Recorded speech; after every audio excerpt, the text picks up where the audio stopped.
Menurutmu kitab kamu sempurna nggak? Kitab saya sempurna, tanpa Quran aja kitab saya udah berdiri dari lama. Yang mengkanon ini sedemikian rupa adalah gereja. Yang menulis kitab saya ini adalah rasulnya Yesus. Sekarang yang menjadi PR-mu adalah cari kitab yang diturunkan Allah kepada Isa. Jangan nebeng kitab yang dikanon oleh gereja. Kenapa terus bolak-balik? Cari-cari terus. Kami nggak butuh kitab siapapun.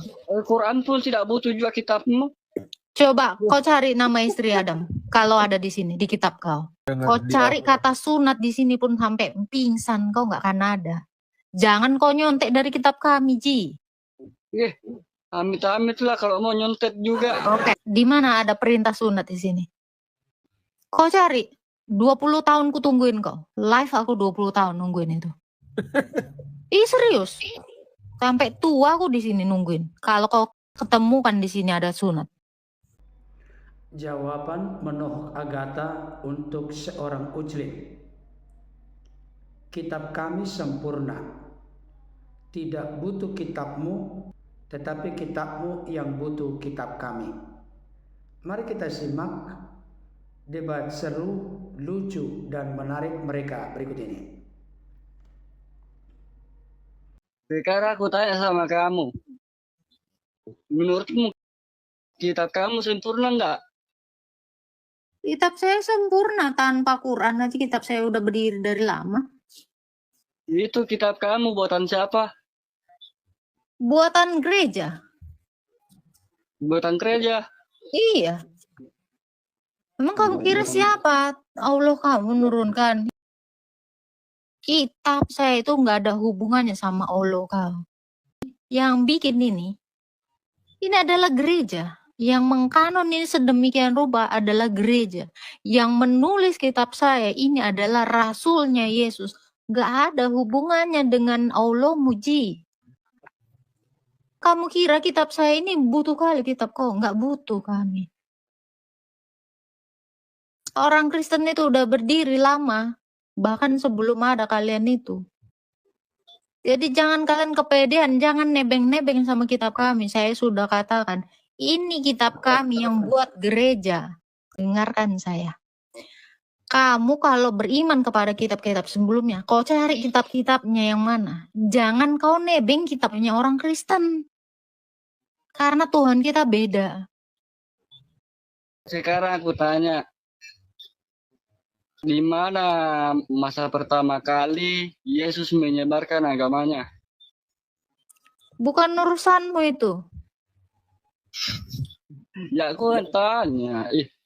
Jangan urusin itu. Sekarang yang menjadi PR-mu adalah cari kitab yang diturunkan Allah kepada Isa.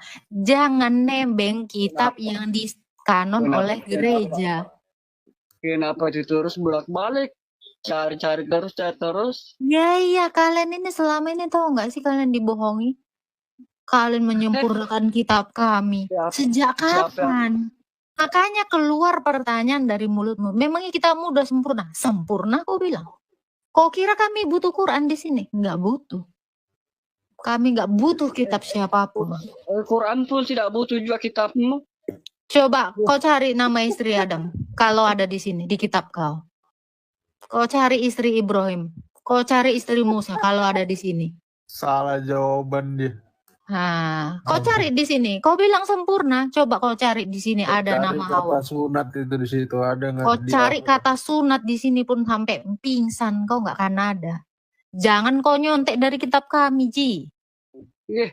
Amit-amit lah kalau mau nyontek juga. Oke, di mana ada perintah sunat di sini?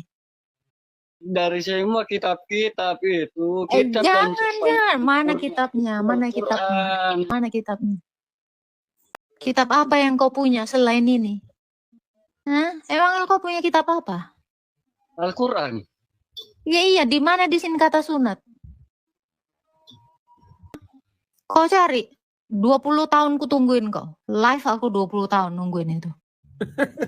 Ih serius. Sampai tua aku di sini nungguin. Kalau kau ketemu kan di sini ada sunat. Kalian itu tidak akan kenal kata sunat. Kalau kalian tidak nyontek kitab kami. Memang tidak ada dalam Al-Quran Ya. itu. Al-Quran kami itu bukan Apa? ciptaan manusia. Sebentar, katamu tidak ada. Serius.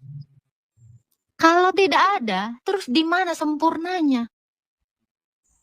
Karena buatan manusia Ih, kitab saya nggak kamu. nanya.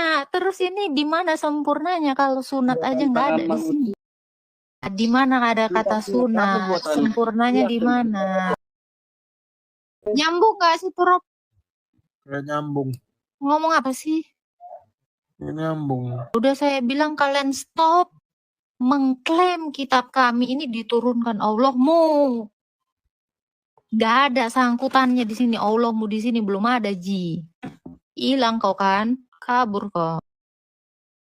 Pak Prof siapa yang nurunin dia? Nggak ada, aku nggak ada turunin, serius. Dia kabur sendiri, ngaku sempurna tapi nggak ada kata sunat. Sempurnanya di mana? Memangnya kitabmu sempurna, makanya kami nggak butuh itu. Besok-besok teman-teman Islam, harapan saya ya, kalian jangan pernah nyenggol kitab kami. Pakai kitab kalian, pede dong dengan kitab kalian. Alkitab yang menjadi landasan iman orang-orang Kristen itu sudah sempurna adanya, tidak perlu topangan dari kitab-kitab yang ada sebelum munculnya kitab tersebut, termasuk dari kitab-kitab yang ada setelah Alkitab tersebut. Alkitab kami tidak perlu bergantung kepada kitab-kitab sebelumnya maupun kepada kitab-kitab sesudahnya dari kepercayaan, keyakinan, dan agama apapun itu. Kesempurnaan Alkitab bukan berarti seluruh ilmu pengetahuan di dunia ini termaktub dalam Alkitab. Tapi kesempurnaan Alkitab, jika hal itu merujuk kepada rancangan keselamatan Allah, maka hal itu komplit, lengkap, dan sempurna. Dan selalu konsisten, baik di dalam perjanjian lama maupun perjanjian baru. Sekalipun kita tahu, misalnya seperti jenis korban. Di perjanjian lama, umat Israel tidak bisa memisahkan ibadah mereka dari korban. Tapi perlu kita mengerti dan memahami, korban yang dilakukan oleh orang-orang Israel, termasuk dari sejak Adam dan Hawa, demikian juga dengan Abraham atau Ibrahim, semua itu merupakan bayangan atau gambaran dari datangnya korban yang utuh, lengkap, dan sempurna.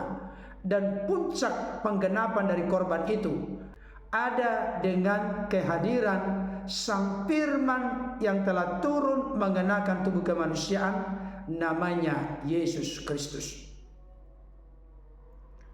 Alkitab Kristen jika dibandingkan dengan kitab-kitab sesudah Kristen, maka perlu menjadi sebuah pedoman dan pegangan.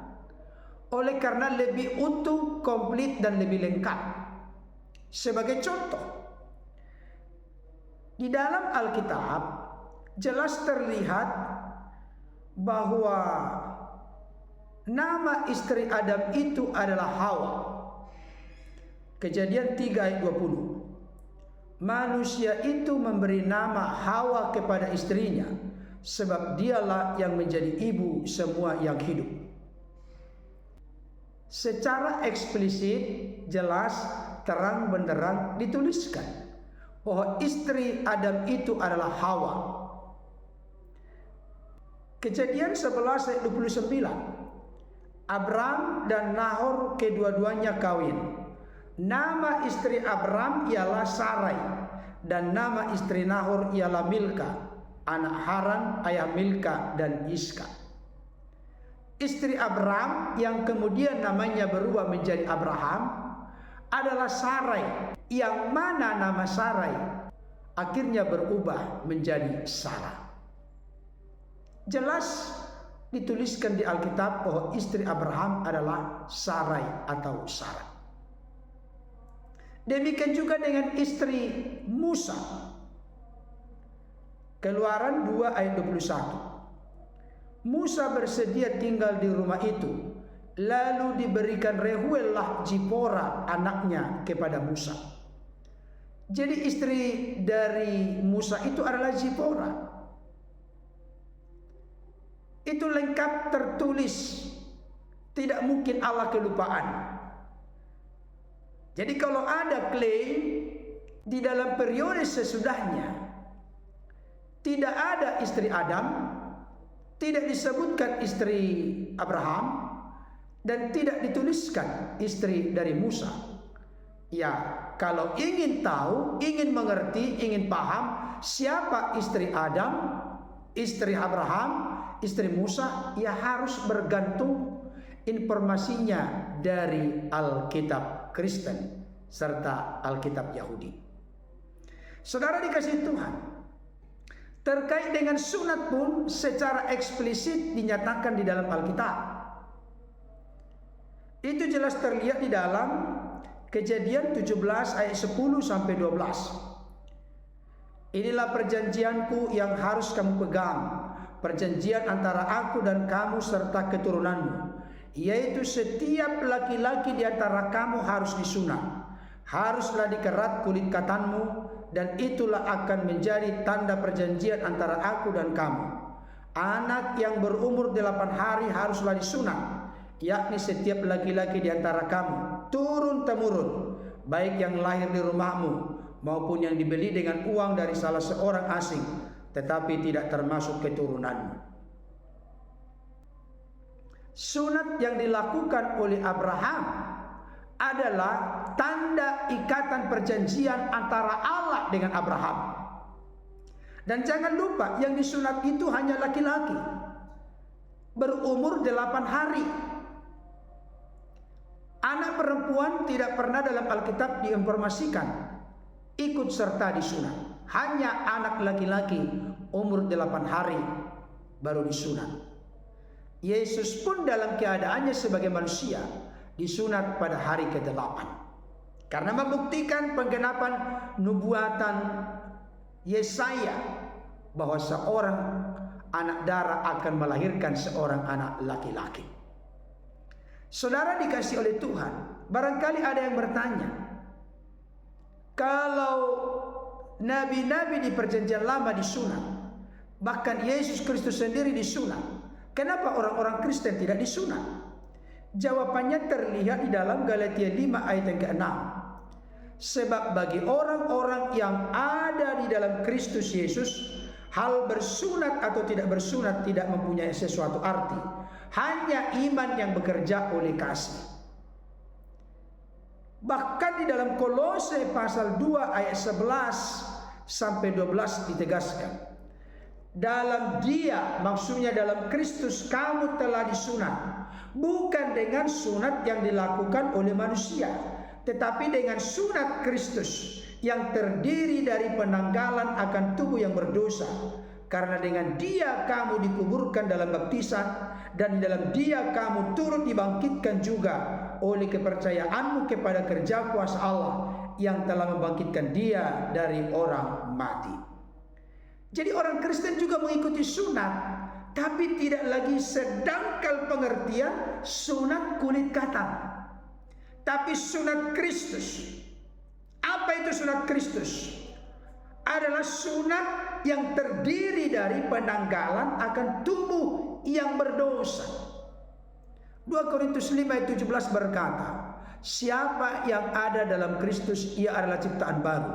Yang lama sudah berlalu, sesungguhnya yang baru sudah datang.